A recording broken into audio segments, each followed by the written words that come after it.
What's up, everybody? Nick Powell, publisher of 1851franchise.com, here with another episode of Meet the Zor, where we introduce you to different franchise brands and franchise opportunities that, if you are interested in becoming a franchise owner, you should go look at more. Today, we are talking SkyRun vacation rentals, coming up next.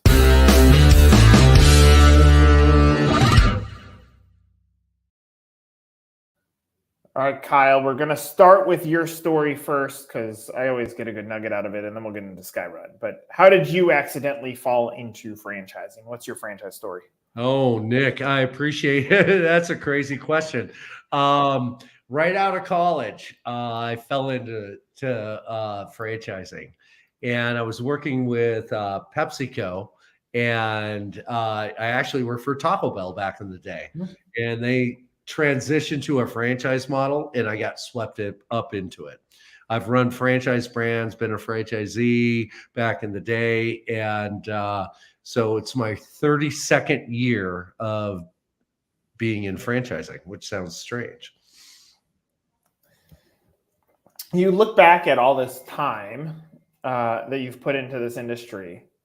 What has changed the most over time? Obviously, franchising is built on consistency and staying consistent. But what has changed in your career in franchising? Yeah, you know what's interesting is as my career has progressed, you look at people that or brands that have come about. The back in the day, it was all brick and mortar. It was restaurants and massage places. I ran a massage brand and things like that. And what I've seen transition, lower investment, no brick and mortar, which kind of leans into SkyRun. So I've seen that kind of transition. Even when you go to franchise shows, you see a lot more, less brick and mortar, more so kind of this independent local business. So that's probably the biggest thing I've seen change over time. Stay on that for a second, because obviously with brick and mortar, there's build out expense, leases, heavy expenses. But along with heavy expenses means you have to qualify a candidate who can sustain those heavy expenses, sure, at least long enough to get to break even. So the quality of candidate is probably a little bit different. Quality meaning financially qualified, not personality. So how do you, when you've in your career, as you've looked at different types of investment levels, how do you protect the culture of hustle and grit if they haven't obviously performed financially in their life to have as much wealth to buy, say, a brick and mortar? How have you navigated that? Yeah, what's interesting, with this business model, and you see these non-brick and mortar business models, and the investment level is low, you tend to attract the less high net worth individuals. Mm-hmm. And I think that's a mistake. When you think about, a lot of we doubled the size of our business last year. And, what was interesting about that, we really attracted high net worth individuals. They just didn't have to put up $1 million. They could put up 150K and potentially surpass that brick and mortar situation without the overhead, like you said, the build out, the equipment, the employees. Like in the beginning, when you start up a SkyRun franchise, you need maybe one employee and that's it. Mm-hmm. And you run it out of your home. So you can get to break even a lot quicker. And I think that's starting to attract high net worth individuals. But I think people kind of migrate towards, I got to spend a lot of money to make a lot of money. And I don't think that's the case anymore. I think things have really transitioned over time. I think it's a huge insight, because traditionally, if we take it all franchise brands and you start talking about their candidate, right? If you take on a sub $100,000 investment, most of them are looking for people, not wrong, who are looking to replace income or replace a job. Sure. And so it's like, okay, I don't have to work for the man anymore. I own my own business. Not really overly like the man in a van, truck in a truck. They don't have growth mindset. But the misnomer here is just because you engineer a stronger investment doesn't mean you stop marketing to high net worth individuals who can see what the opportunity is. And so if you think about just think about the cost of a car, a high net worth individual could potentially pay for a Lamborghini, no problem. but they're happy with their Mercedes or their Tesla or their Range Rover that is, a third of the price, because they get just as much return, if not more, out of having that vehicle. And so the same mindset's there. But I think the majority of franchisors make the mistake of changing who their candidate is based on the investment. And here what you're talking about is no. We knew that we had to keep the candidate right, and the investment aligns with the candidate.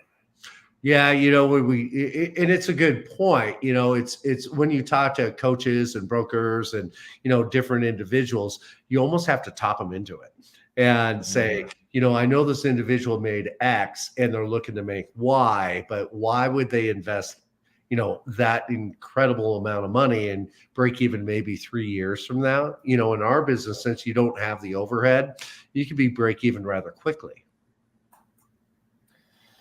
Yeah, that's another swing of the challenge, right? In a broker world, not that all of them behave this way. Call it 70%. They're in a volume game, and so that there are more people that have, say, $100,000 than people that have $1 million. True. And so when you're playing a volume game, of course you want to push through the candidates that are going to buy at pace. And you're like, well, hold on a second.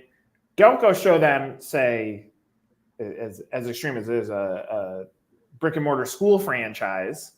Show them this as an alternative where we can eventually, on scale, we can get to the same numbers.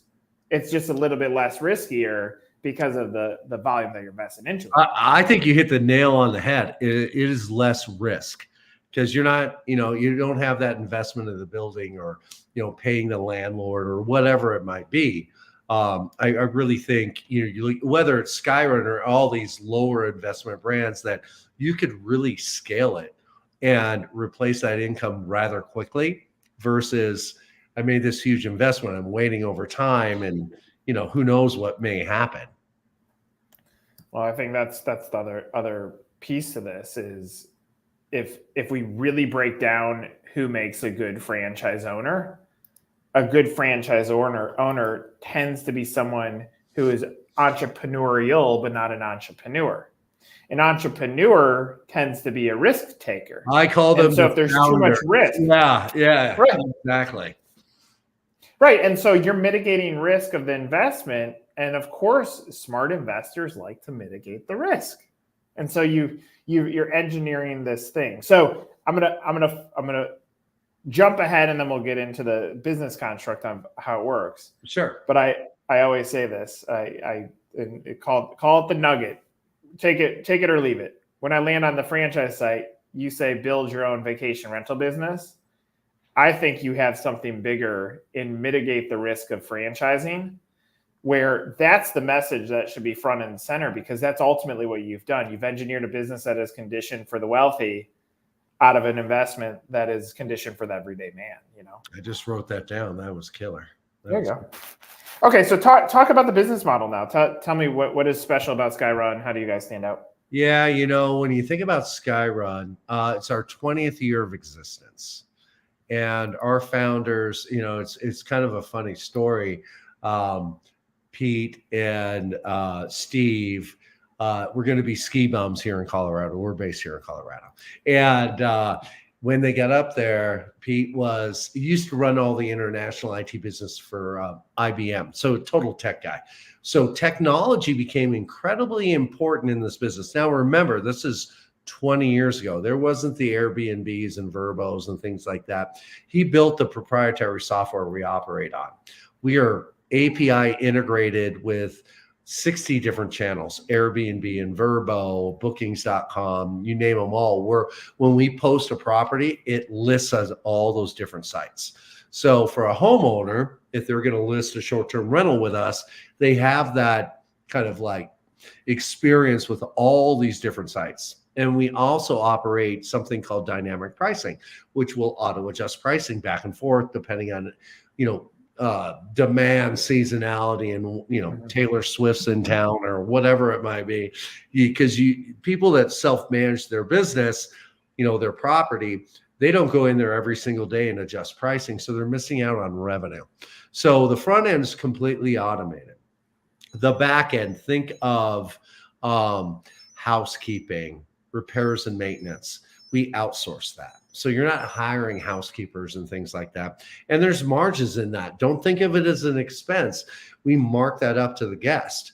So revenue comes from, repairs and maintenance and housekeeping and things like that. And really, what does a franchisee do? They do business development, meet with homeowners, go look at the property. We run a lot of analytical tools like AirDNA and Price Labs that really help them understand, is that property really worth bringing into the portfolio? So in the beginning, probably 30 hours, 25, 30 hours a week, just meeting with homeowners, go looking at properties and networking with real estate agents and things like that. So the franchisees really focused on business development. The booking side is automated. The back end really is just outsourced. So, I mean, you've perfected it. Now you're building up your sales infrastructure. To stay on the high net worth individual standpoint, could I get into the business and just hire my sales team and not have to work in the business, or do you want me to be involved? I would say it this way. Our best owners and our best franchisees did a little biz dev themselves and got good at it, and then hired a salesperson. Now, have we had franchisees hire a salesperson out of the gate? Absolutely. Can that be done? It just changes the investment level a little bit. So it could be like, I think you're leaning towards an absentee owner model. It definitely is a semi-absentee owner model. Could it be absentee? For sure. Yeah. Yeah. I mean, you think about the space. I mean, it's a vacation home rental. You're absentee. You're absentee in the sense that you're not at the house watching the guests at your house. So, like, absolutely. And if you're talking about high net worth individuals and they can have scale mindset, I think it makes sense. I mean, my viewpoint is absentee shouldn't exist in franchising. Like, if you don't have the mindset to hustle for 6 months, then you shouldn't be making that investment, because it's not just like set it and forget it. But when you're talking about a high net worth individual that wants to figure out scale, set up infrastructure, move on, scale their business, it seems to make sense. So, all right. So take me through, before we got on, you said came from your national conference. What does the franchise landscape for you guys look like? How many units do you have? How many franchisees? Yeah, we have 47 territories sold, 45 franchisees. We have a couple multi-unit. They've scaled to a certain level and then bought a different territory. And that kind of comes into what you were saying.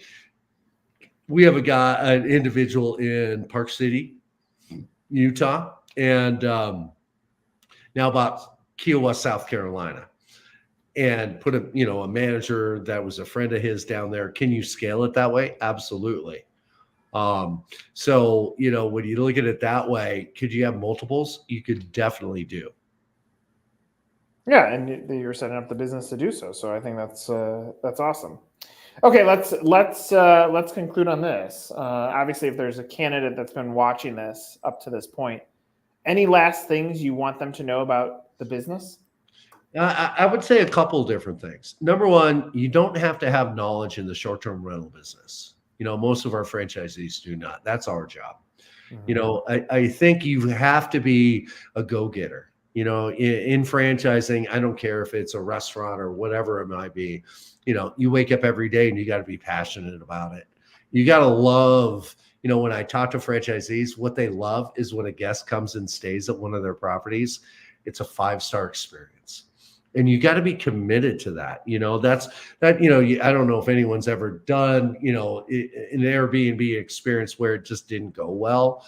The reason you went there was to have a great time, whatever it might be. Could be business, could be, pleasure, could be whatever.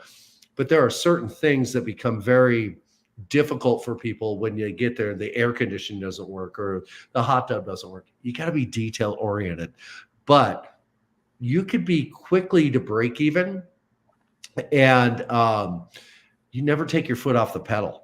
Our territories are large. They tend to have about 2,000 short-term rentals in the market, and you could be to break even after 10. Why don't you have 20 or 50 or 100 or 300? life-changing experience. And you talk about those high net worth individuals trying to replace income. It is all about bringing on properties. That has got to be their number one focus, and never stop marketing. Yeah, you need inventory. I mean, like what connects with me, if I think through personal experience, had an awful experience with Verbo. I have no problem broadcasting it out there, where we, during COVID, obviously, we drove cross country to rent out a place in Florida. We live in Chicago. Air quality was awful. And I'm not a complainer on things. Usually I tell my wife that it's not a big deal. It was awful. We then spent the next 7 months trying to recoup our down payment into this place that we didn't spend 1 minute in, and had to go spend a few weeks in a hotel to just offset the experience. The reason I say that is when you put an owner operator in place that is going out there and getting properties and has the mindset of, would I put my own family into this piece of property, all of a sudden you added another layer that a giant conglomerate could not do. They can't do that at scale. I think that ends up being part of the beauty of this, is when you have people that really care about who their future customer is going to be, you're going to be able to see that in closing the gap between homeowner and property rental. And I think that's part of the cool thing about this business. Yeah, you think about, I always say it's local presence, national presence. So you have the national, we manage almost 1,400 properties across the country. But we have local ownership. And that is kind of key. You think about a homeowner that lives in, has a home in Florida, but lives here in Colorado. They are trusting you with one of their biggest assets. So you need to take care of it like it's your own. Detailed oriented guest experience, those type of things are hugely important. Well, look, it looked like you're doing a lot of the right things. You're scaling the right way. You're looking at the candidate the right way. I look forward to seeing where the story goes. And thanks for sharing some of it with me here today. Thanks, Nick. I appreciate you. For Kyle, I'm Nick. This is another episode of Meet the Zor.